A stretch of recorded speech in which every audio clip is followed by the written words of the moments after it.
FBI agents enter through a police barricade along Chambers Street a day after a man driving a rented pickup truck mowed down pedestrians and cyclists on a bike path in New York City.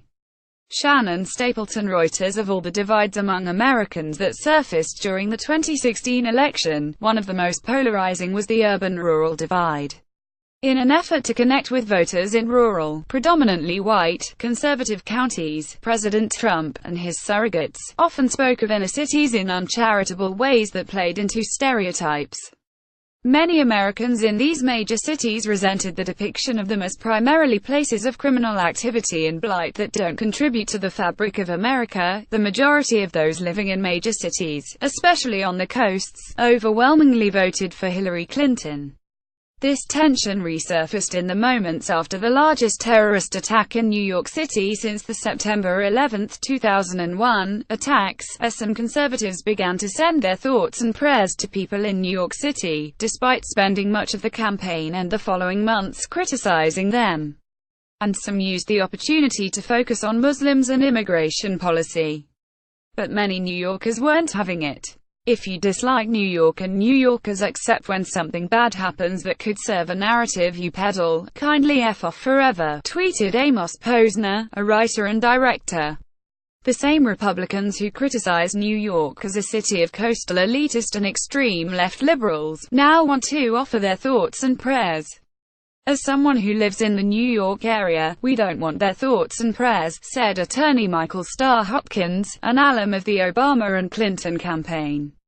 We want an end to the type of politicization that puts New Yorkers' lives at risk.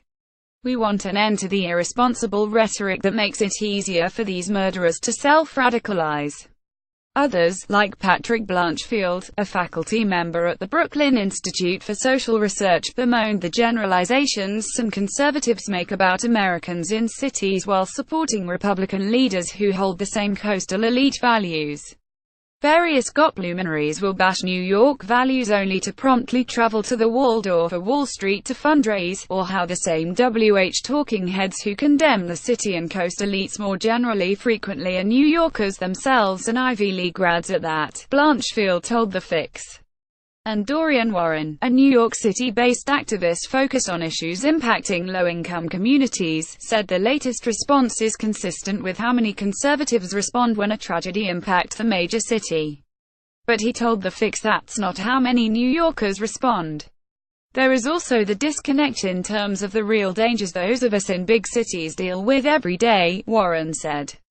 Our response, like most of the elected officials from New York stated this morning, is to keep living our lives in an open way in very diverse places, as opposed to the reflex to exclude others, especially immigrants and those that look different from us.